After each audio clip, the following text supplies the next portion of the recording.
புள்ளையாரு வாராரு வாராரு புள்ளையாரு வாராரு வேல் பிடித்த தம்பிக்கு தான் அண்ணனாகி வாராரு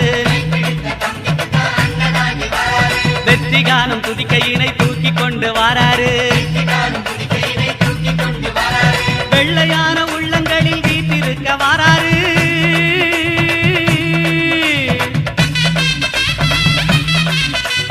வெள்ளையான உள்ளங்களில் வீட்டிருக்க வாராரு வினைகள் எல்லாம் தீர்க்க வேண்டி விரைந்து ஓடி வாராரு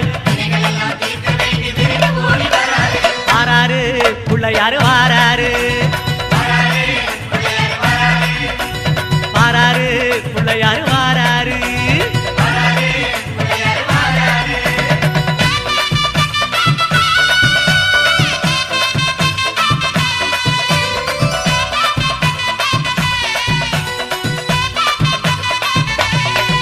அம்மா பார்வதியால் பெற்றெடுத்த பாலகனாய் வாராரு